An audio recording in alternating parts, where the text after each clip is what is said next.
So Tess, welcome to the Meetup Spot. Thank you for having me, Nigel. Okay, so Tess, how we do the Meetup Spot? This is just wrote this last minute. So Okay. how we do the Meetup Spot? For most of the episode, we'll talk about your life and what you do, and we'll end it off with quick fire. A Yeah. segment where you have to answer as many questions quickly in under 90 seconds. And I'd like to let you know that this is a free Zoom account. And the invite lasts for 40 minutes. If we're done with hmm this invite, would you want an extra 40 minutes? Yeah, sure. If you would like to ask me more questions, Sure. Okay. we can see how it goes. Yeah. We'll see how it goes, Tess. Yeah. So, without further ado, let's start. So, number one, All right. Tess, tell me about so tell me about yourself and your growing up story. Oh, right. Yeah, that's quite a few things to mention. So I'm a health and wellness coach. I help individuals build sustainable lifestyle habits to improve their health. And that's what I do professionally. I was born in Hong Kong, but then when I was 14 years old, I moved to England to go to boarding school. And I went to college there, got my undergraduate, and I stayed there until in my 30s, my mid 30s, when I decided to move to the States. So I moved to New York to complete a master's in clinical nutrition because I really wanted to help people with their health. I have a family history of hypoglycemia, and then in my early 30s, I was diagnosed with hypoglycemia, and my doctor said to me, I have to start making some lifestyle changes, otherwise I might run the risk of developing diabetes. So I started doing research. I was always quite healthy and active anyway. But then I realized you could actually do a degree in nutrition and help people with their eating habits. And that's when I moved to New York, completed my master's, and then after I graduated, I moved to Los Angeles because I had some relatives living there. And I started a nutrition practice there as a nutritionist. So I was doing that for quite a while, moved to Miami. And then when COVID hit, I decided to go into coaching because I realized that it's not just about food, when it comes to health, other aspects of lifestyle also matter. I see. So I hear you got a clinical degree for nutrition from NYU. It was, yeah, I believe it was tough for you, I guess. It was not tough. There's just a lot of materials to remember, because we were doing a lot of things like organic chemistry, stuff that I hadn't covered since I was in high school. Because my first degree is actually in banking and finance, so Oh, it's quite a different area. So it was quite a switch. But it was really interesting because with clinical nutrition, you learn about all kinds of dietary needs that people have, with people, you are actually dealing with people who have diseases, not just to get healthier, but people who might have chronic diseases, living with chronic diseases, or even cancer. So yeah, it was an amazing program, but there was a lot to learn. But I enjoyed the whole experience. Living in New York was just amazing. okay. So you went banking and finance first before you went to clinical nutrition. Yes, I did. And then I went into advertising. That's what I was Oh, doing in wow, England. that's a lot. That is a lot. Okay. Yeah. So Tess, why do you do what you do? Why do I do what I do? Well, because it really is health is the foundation of life. And I'm just passionate to help people understand that and to keep reminding them and to inspire them to actually make changes. Change is hard for us, but it's worth it. And because, with health, it allows you to do everything you want to do in life. It allows you to be with people you love, being with, taking care of them. You know what it's like when you're sick, you just can't do anything and everything goes haywire. You have to cancel your plans. You have to put everything on hold. And it's something that we can actually take charge of. And I just want to get that message out there. See, I see. So what kind of mindset did you have when you first started? When I first started, it was exciting. I wanted to help everyone. Um, and, I thought it was just amazing. I realized there's so many things you can do, so many, you can sleep better, go exercise, all those things that, they actually don't cost us anything, but it's just having that mind, that having that discipline to do it. So I was really excited. I wanted just to let the whole world know that this is something they can do something about. Okay. Okay. So what kind of mindset did you have back then? Or The mindset, I think, it was like a growth mindset. As they say, a fixed mindset, a growth mindset. I had that mindset that I can just get better, learn to tell people and how to run my practice, in a more effective way. okay. Okay. Okay. So Tess, what helped you get motivated to be a health and wellness coach? As I said, I believe everyone has the capacity to make changes. And as I said, with health, it allows you to do everything you want. That's what motivates me. And just even little things that people can do every day can actually make a huge difference to how they age in the long term. But I think a lot of people don't realize that because they think, oh, it's genetics everything, but it's not. They only place 20% of you know of the risk of how you would develop disease. The rest of it, you really have control over it. Okay. Okay. Okay. So Tess, can you explain your holistic approach in health and wellness coaching? Yeah, definitely. Yes, it's definitely a holistic approach. As I said, it's not just one thing, they all work together. So I would always help people with their sleep, eating habits, nutrition, exercise, stress management, even social connection that helps, that contributes to our wellness. And so when I work with people, I don't just look at one area of lifestyle. I look at all of them. And some people might be going to gym all the time and they're working out, but then if they're not taking care of their sleep habits, they're constantly sleep deprived, then the health is going to be compromised in the long term. Okay. And what kind of people are you working with? Mainly busy professionals, entrepreneurs.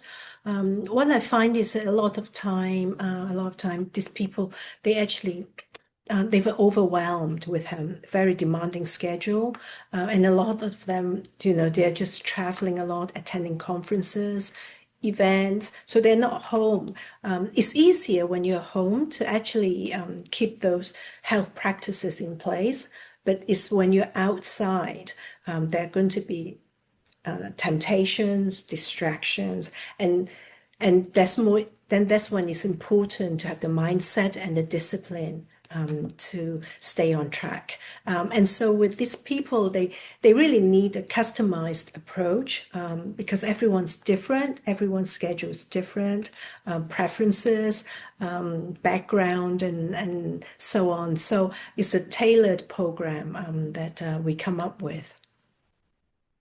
Ah, okay. And does it work for people other than busy professionals? Oh, absolutely. Everyone would benefit, because a lot of times people feel that, oh, yeah, I can just go on the internet and get the information. But there's so much information out there, and a lot of it is actually misinformation. People get very confused as to what to do. And support really helps, and accountability as well. It makes such a difference, when you actually have someone who can give you the guidance and the accountability, you are more likely to stay on track rather than just working by yourself. Okay. Okay. And so if I was a busy professional, what kind of what kind of approach or what kind of approach or advice would you give? Well, first of all, we would sit down and have a conversation because we have to make sure that, I can help you with your goals, and find out what your goals are, what your health goals are, and why they matter to you.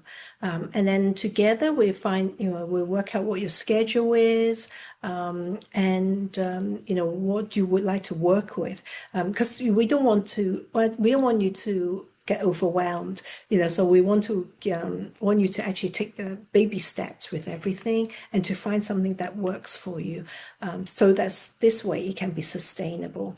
So we would then come up with a program that will work with your lifestyle. Hey, okay, that's an interesting one. And what do you think is the is one of the common things you have you what is it? I'm sorry. What are the common things you have said to them? What's the common advice? Common advice, I would say be patient. It might not come easy at the beginning. You might come up with challenges, but we are not looking for perfection. We're looking for progress. So even if you don't get, a lot of people want immediate results, but they don't always happen that way. So just be patient and focus on the habits, the process rather than the result. Ah, That's that's awesome. Okay. So Tess, how did Toastmasters help you in your journey?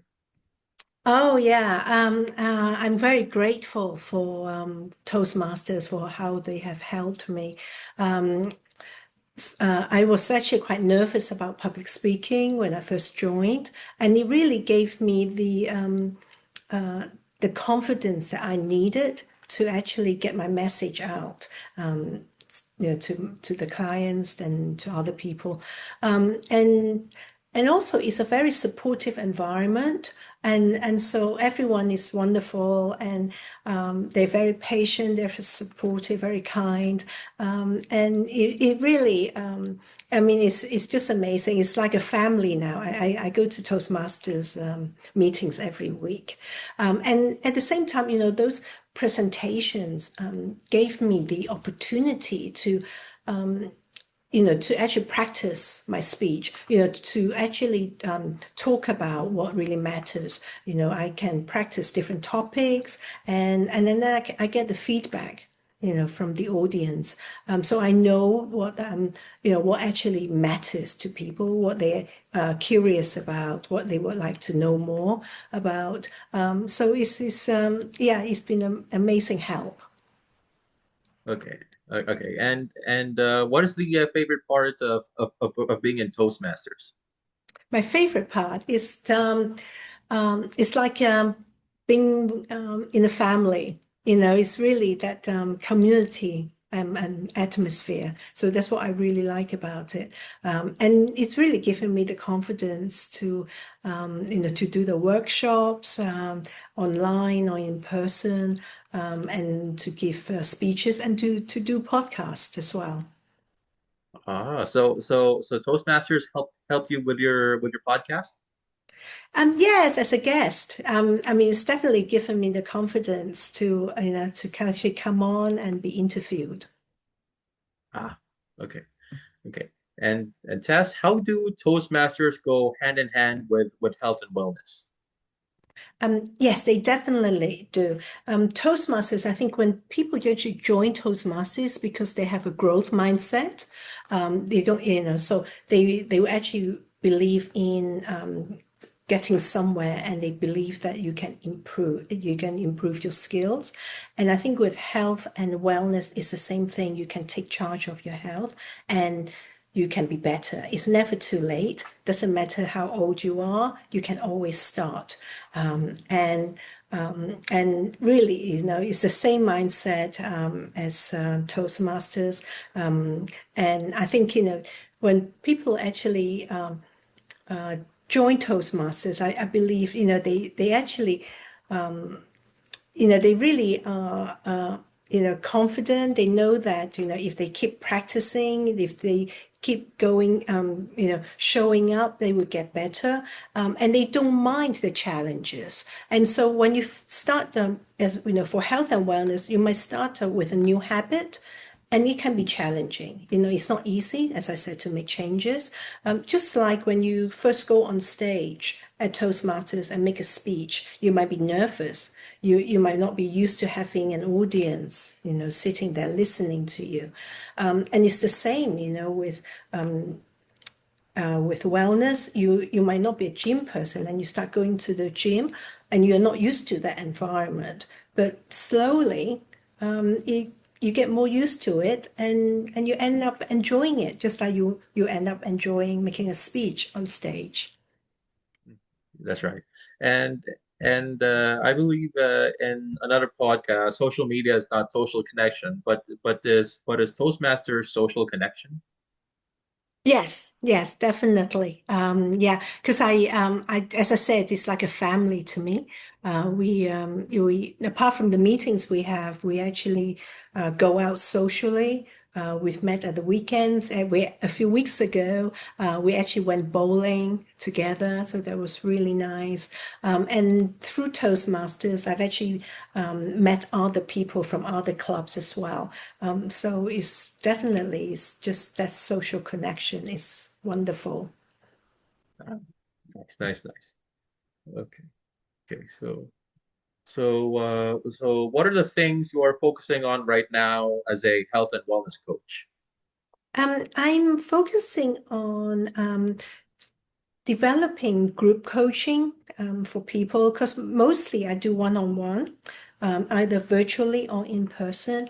But I believe that there's actually a need for group coaching because this way, people actually in the group can help each other, can actually be accountability partners, and that could actually work quite well. I haven't decided whether I should do that virtually or in person. So I'm still coming up with some ideas for that. Okay, okay. All right. So Tess, what were the early years of health coaching like? Man, might be Um, a repeated question, but would you be okay yeah. with that? Yes, of course. Yeah. Yeah, it was good at the beginning. Was a lot of things to figure out, because I was so new. I wasn't sure how the messaging could, would be and figuring out, as you said, what kind of people I would like to help. And it took a while. And then I've really, and I came up with some ideas, but and also I was trying to work out what my niche would be because I wanted to focus on a particular group, and to actually do some market research and see what people actually want help with. Okay, ooh, market research. So, how did Yeah. you find your market? So, when you did your market research, oh boy, I'm trying to find a market research. So what kind of market research did you do? I actually, some of it I did it online on Zoom, just by emailing people that I knew who would be interested in doing it. So I just go online with them like this, and I have some questions to ask them. Or I would actually go to the library or something and ask people about what kind of help they would like with the health, what kind of health and or wellness. Um, areas that they would actually not like support. I'd like to have support. And yeah, those were the things I did. Okay, okay. And how did you make your health coaching business viable? I make it viable by actually targeting the particular group of people. So now I actually, as I said, mainly work with busy professionals and entrepreneurs. And so, it actually works very well because these people are actually short of time and they really just need someone to guide them. Very often they are motivated, but they feel that they just have so much to do. They're traveling, they get on the plane, dealing with different time zones, and they really just need someone who can actually and actually keep them on track. Or if they are actually, if they for some reason they get off track, to get them back on. Okay, okay. Yeah, so okay, and what does it mean to glow with Tess? Oh yeah, I came up with that name because I think glow is like glowing, and so a lot of people feel that with glowing is on the skin, is outside external, but when you're actually glowing from the inside, it's actually you can see it out, and so it works internally and externally. So it's just if you're glowing all over, it just shows that you're just really healthy. Okay, okay, yeah. Okay. As somebody who has a sweet tooth, how can we balance between eating healthy foods and eating junk foods? Yeah, well, a lot of people have, have this what they call sweet tooth. It's not, nothing wrong with having an occasional dessert from time to time, but it's important to have a balanced meal. So I would suggest focusing on protein, fiber, healthy fats, and be mindful of the portion if you happen to have a dessert. And I think, the best way is actually to have it as a treat rather than an everyday thing. So, you don't have to have a dessert every night after dinner, but occasionally you think, oh, I've been really good this week. So maybe when I go out tomorrow, I can have a dessert. And my suggestion is actually not to have anything like that at home. So this way, there are no temptations nearby. Okay, okay, okay. So Tess, what kind of strategies do you use to promote longevity? Lots of strategies. There's so many. I would say the number one thing is the mindset. Is actually wanting to do it and feeling that it is actually good for you and that you can actually do something about it, believing that you can do something about it. And rather than resisting, making changes, actually embrace them. And actually just think about why it matters to you. I think that's really important to actually know why it matters. And with longevity, I think it's not just about living long, but you want to live well as well. To be disease free, to be active, to stay well both physically, and mentally. Okay, okay, okay. So Tess, right now it's tough for people these days to find jobs. If they want to go the same path as you, what are the things they can do right now to practice? Yes, it's the coaching business is pretty competitive. There are many people who are, who call themselves coaches. I would say get the qualifications you need, the certifications, so they will give you credibility. But I would suggest also perhaps work with a company that will actually get you started rather than have your own practice right away. And this way, you get to actually coach clients, you get the experience before actually going out on your own. Okay. And did you work with a company at first? I did as a nutritionist in LA. Oh, Yeah, before I started my own practice. I see. I see. See. And what does the work you do right now mean to you? Oh, it means a great deal. It's really rewarding when I actually see people getting long-term results. When they actually, um, have their biomarkers improved, and having lost the weight and managed to actually keep them off, keep the weight off, and seeing how their lives are actually transformed is amazing by making lifestyle changes. They just feel so good every day. They have the energy, they're positive, and it's amazing, and they love having those habits in place because when you're struggling with those habits, every day is quite taxing on the brain, but when they become part of you, part of your routine, it's just really easy, and at the same time you feel good as well. Okay. And honestly, I thought we were going to be long, but it turns out we were a bit quick here. Like it's now 27 my time. Okay. Okay. So honestly, I don't know what to talk about next about this. So I guess we could and so I guess we could move on to quick fire. Right? Okay, sure. So are you ready? Yeah, I am. Here we go. So here we go. One word to describe yourself. Adventurous. Oh, nice. What is your best health tip? Best health tip. Prioritize sleep. Ah, might need that. Okay. Best best artist you love to listen to.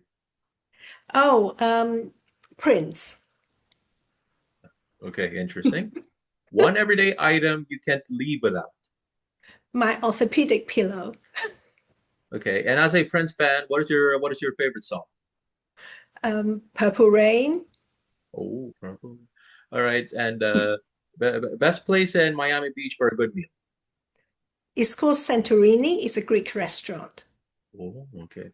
Best place in best place in Florida to go road tripping or travel. I would suggest Naples. Okay, so what's in Naples?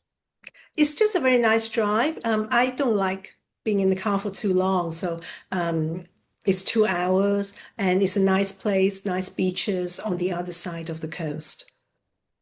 All right. Best lesson you learned in being a health coach.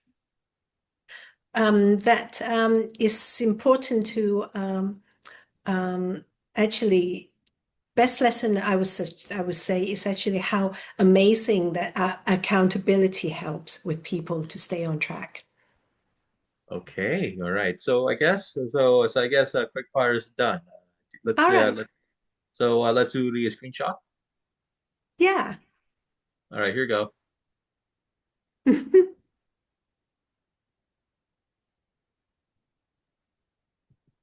So Tess, thank you for being on the Meetup Spot. All right, my pleasure. Thank you for having me. Okay, any feedbacks or comments so far? No, it was really great discussion. I loved all the questions, and I hope Okay, the and listeners find all of this useful. all right, and anywhere we can anywhere we can find you. Yeah, my website would be wonderful. You can go on my website to check out my blog post, which is Glow with Tess, and it's spelled GLOWITHTESS. And I'm also on social media on LinkedIn, Facebook, and Instagram. Again, the same handle, Glow with Tess. Okay, all right. So I guess that's it. Thank you, Tess. Thank you, Nigel. I guess